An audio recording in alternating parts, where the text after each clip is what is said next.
इस तरह प्रभु यीशु की अनुकंपा से वे मृत्यु से बच गए। प्रभु ने अपने शिष्यों से मरकुस 8:35 में कहा है, क्योंकि जो कोई अपना प्राण बचाना चाहे उसे खोएगा, परंतु जो कोई अपने प्राण मेरे निमित्त और सुसमाचार के निमित्त खोएगा वह उन्हें बचाएगा। प्रभु ने अपने इस वचन के अनुसार ही साधु जी के प्राणों की रक्षा की। थोड़ी देर के उपरांत उन वृद्ध दंपतियों के सहारे से उठकर खड़े हुए और सामने वाले पेड़ के नीचे गए। वे उस पेड़ के तने से टेक कर खड़े हुए तथा वहां उपस्थित लोगों से कहने लगे, भाइयों, तुमने देख लिया है ना, मेरा परमेश्वर कितना महान है, वह सच्चा है, जीवित है।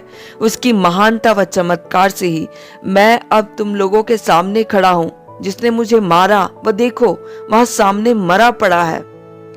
प्रभु के चमत्कार को देखकर 40 व्यक्ति प्रभु यीशु पर विश्वास करने लगे तथा उसी समय यीशु मसीह को अपना उद्धारकर्ता मानने लगे। वह वृद्ध उन सबको अपने घर ले गया। नए विश्वासियों ने साधु जी को सहारा देकर वृद्ध के घर ले आए। वृद्ध भाई लोगों से कहने लगा, मैं आज बहुत खुश हूँ, क्योंकि परमेश्वर हमारे साथ है तथा इस समय हमारे बीच में उपस्थित है। अतः हम सब एक साथ मिलकर प्रभु भोज खाएंगे। यह आत्मिक भोजन प्रभु का अद्वितीय वचन है, जिसे तुम लोगों ने ग्रहण किया है। अब मैं तुम लोगों को शारीरिक भोजन भी खिलाना चाहता हूँ। इतना बताकर वह रसोई घर में गया और एक थाली में एक रोटी तथा दूसरी थाली में उबला हुआ आलू ले आया, जिसे सबके सामने मेज पर रखते हुए कहा, हम सब लोग मिलकर इस भोजन को पेट भर खाएंगे। यह सुनकर वहां उपस्थित लोगों को बड़ा आश्चर्य हुआ कि एक रोटी तथा एक आलू से इतने लोगों का पेट कैसे भरेगा। साधु जी भी आश्चर्यचकित होकर उसकी ओर देखते रहे। पहली बार उन्होंने देखा कि एक ईसाई भाई अपनी आत्मिक शक्ति के प्रभाव से ऐसे चमत्कार करने जा रहा है। सारे लोग एकटक उसकी ओर तथा थालियों की ओर देखने लगे।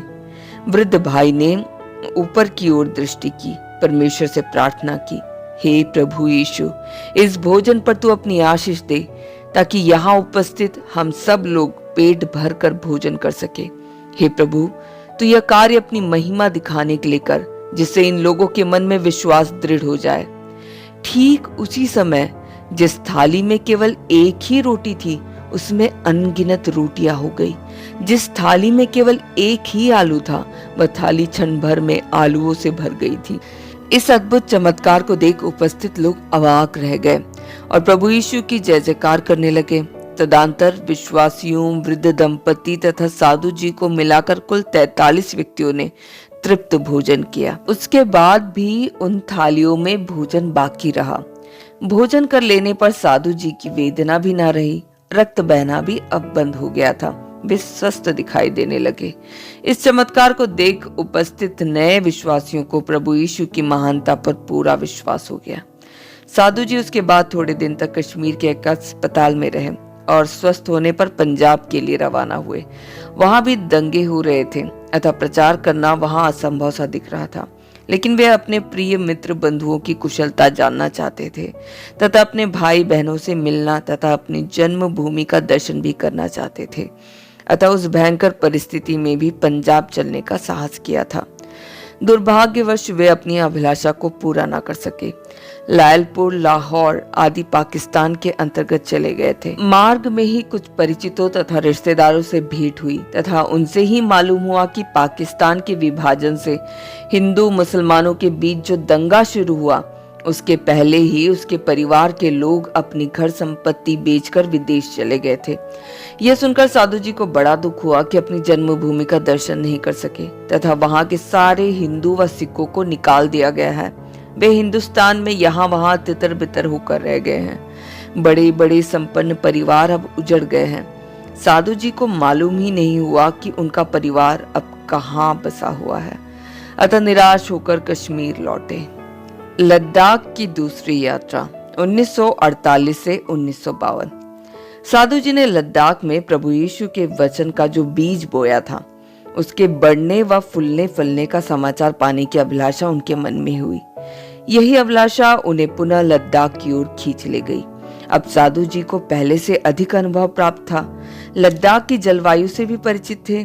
अतः आवश्यक चीजों के साथ पूरी तैयारी करके निकल पड़े। भले ही लद्दाख जाने का रास्ता उन्हें मालूम हो, लेकिन पहाड़ी व बर्फीली प्रदेश की यात्रा उतनी सुलभ नहीं है। फिर कष्टों से समझौता करते हुए आगे की ओर ही बढ़ते चले गए। इस बार उन्हें पूरा विश्वास था कि दूसरे गांवों का पता लगाकर वहां के लोगों को भी यीशु के अनुयायी बना सकेंगे। इस कार्य में उन लद्दाखियों की सहायता मिलने की बड़ी आशा थी, ताकि वे दूसरे गांव वालों से भी उनका परिचय करा सके। इस विश्वास व आशा से उन्होंने जंगलों, पहाड़ियों व नदियों को पार कर उस कठिन यात्रा को पूरा किया। वे पंगु नामक गांव में पहुंचे, जहां उनके विश्वासी रहते थे। उन्हें देखते ही पंगु के निवासी अत्यंत आनंदित हो उठे। उन लोगों के आध्यात्मिक विचार व रहन सहन को देखकर साधु जी भी आनंदित हो उठे। साधु जी उन लोगों के बीच में काफी दिनों तक रहे तथा उनको बाइबल की आज्ञाएं पढ़ाते रहे। लद्दाखी लोग बड़े आज्ञाकारी होते हैं। उन लोगों ने प्रभु यीशु की आज्ञाओं को पूरे हृदय से ग्रहण किया।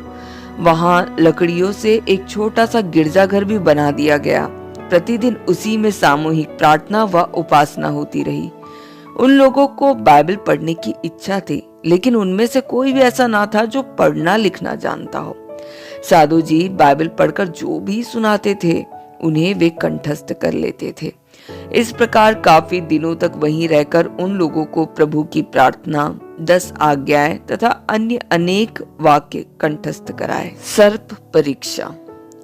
लद्दाखी भाइयों के सहयोग से साधु जी पड़ोसी गांव जोध में प्रभु यीशु का प्रवचन सुनाने गए। लद्दाखी लोग अधिकतर बौद्ध धर्म के होते हैं। प्रत्येक गांव में 1 या 2 लामा होते हैं जो उन्हें बौद्ध धर्म की शिक्षा दिया करते थे। साधु जी गांव में चलकर वहां के लोगों को प्रभु यीशु का सुसमाचार सुनाने लगे, जिससे वे सुनकर बहुत ही आश्चर्यचकित होने लगे थे। उनके लिए साधु किशन सिंह तथा उनका यह धर्म अपरिचित था। इसके पहले उन लोगों ने ऐसे किसी धर्म की शिक्षा सुनी ना थी। साधु जी ने उनको बताया, उद्धारकर्ता केवल यीशु मसीह ही है। प्रेरितों के कार्य के अंतर्गत 4 के 12वें पद में सृष्टि के लोगों को उद्धार पाने के लिए केवल एक ही नाम दिया गया है, वह यीशु का ही नाम है। जो कोई व्यक्ति उस पर विश्वास करेगा वह नाश न होगा, परंतु अनंत जीवन प्राप्त करेगा। जो विश्वास करे और बपतिस्मा ले, उसका उद्धार होगा, परंतु जो विश्वास ना करे वह दोषी ठहरेगा। विश्वास करने वालों के साथ ये चिन्ह होंगे, वे मेरे नाम से भूतों को निकालेंगे, नवीन भाषाएं बोलेंगे, सर्पों को उठा लेंगे, और यदि वे विष पान कर ले तो भी उनकी कुछ हानि ना होगी। वे रोगियों पर हाथ रखेंगे और वे स्वस्थ हो जाएंगे। मरकुस 16 का 16 से 18। लद्दाखी लोग उनके प्रवचनों को बड़े ध्यान से सुन रहे थे। अंत में उन लोगों ने कहा, हमने आपके ईश्वर के विषय में सुना और खूब समझ लिया है। आपके कथनानुसार केवल यीशु ही उद्धार करता तथा जीवित ईश्वर है। जो यीशु के नाम पर विश्वास करता है, उनमें अद्वितीय शक्तियां प्रवाहित होती है। अभी तक तो हम आपके बारे में तथा आपके ईश्वर के बारे में अनभिज्ञ व अपरिचित है, इसलिए पहले हम आपकी तथा आपके ईश्वर की परीक्षा लेना चाहते हैं। यदि आप इस परीक्षा में सफल हो जाएंगे तो हम सब आपके धर्म के अनुयायी बनकर आपके ईश्वर को स्वीकार कर लेंगे। दूसरे एक लद्दाखी ने कहा, थोड़ी देर पहले आपने बाइबल पढ़कर सुनाया कि विश्वासी सर्पों को उठा लेंगे, यदि वे विष भी पी जाए तो उनकी हानि नहीं होगी। इसलिए आपके कथनानुसार हम सांपों के द्वारा आपकी परीक्षा लेंगे। यदि आपका प्रभु मसीह आपको बचा लेगा तो हम भी आपके धर्म को अपनाएंगे। यह सुनते ही साधु जी विचलित हो उठे। उसके पहले उनका ऐसा कोई अनुभव नहीं था, अतः वे सोचने लगे कि अब क्या किया जाए। बहुत सोचने के बाद भी कोई युक्ति नहीं सूझी।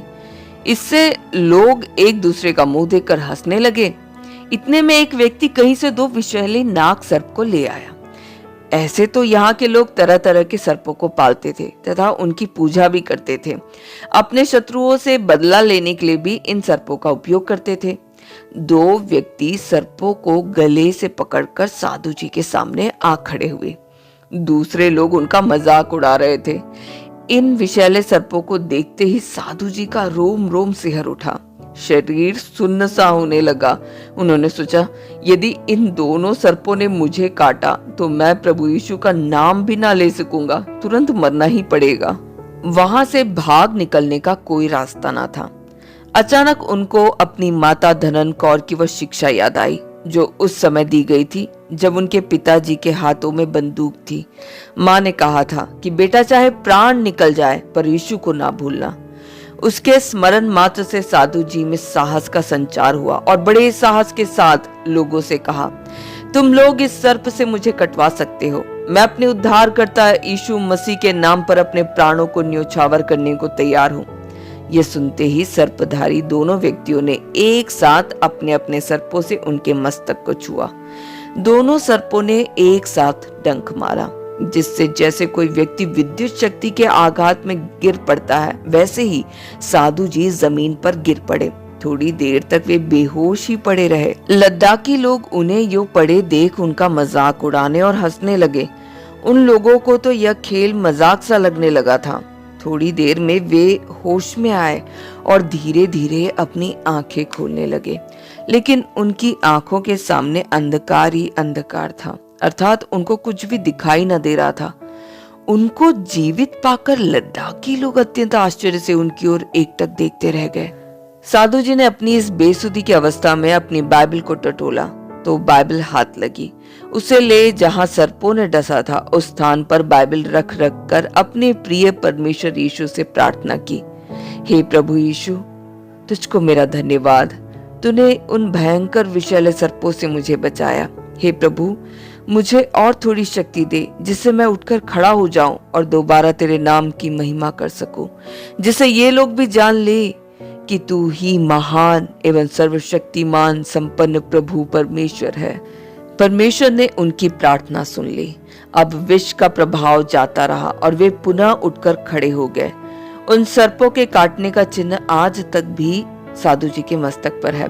यह देखकर उन लोगों ने अपनी प्रतिज्ञा के अनुसार प्रभु यीशु की महानता तथा बाइबल की सत्यता पर विश्वास कर लिया। लद्दाख के लोग अपनी बात के बड़े पक्के होते हैं। यदि कोई बात कह दे तो उसे पूरा कर कर ही दम देंगे। अपने इस स्वभाव के अनुसार सारे गांव वालों ने एक साथ यीशु मसीह को अपने उद्धारकर्ता के रूप में स्वीकार किया। इससे साधु जी अत्यंत प्रसन्न हुए। कई दिनों तक उन लोगों के साथ रहकर उनको प्रभु के महानता को समझाते रहे। विष के प्रभाव से उनकी आंखों की जो ज्योति नष्ट सी हो गई थी वह धीरे धीरे लौट आई। थोड़े दिनों के बाद आंखें बिल्कुल ठीक हो गई। साधु जी वहीं रहकर नाना प्रकार के कष्टों के बीच प्रभु यीशु की सेवा करते रहे। उनका उद्देश्य तो केवल प्रभु यीशु की सेवा करते रहना था, जिसके लिए सब तरह के कष्टों को सहने के लिए भी तैयार थे। मेरे जीवन के कष्टों का मेरे लिए कोई महत्व नहीं, यदि है तो केवल यह कि मेरी वह दौड़ और सेवा पूर्ण हो जो यीशु ने मुझे प्रदान की है, अर्थात मैं परमेश्वर के अनुग्रह पूर्ण सुसमाचार की साक्षी देता रहूं। प्रेरितों के काम 20:28। अग्नि परीक्षा। एक दिन साधु जी चंगतंग नामक गांव में सुसमाचार सुनाने गए।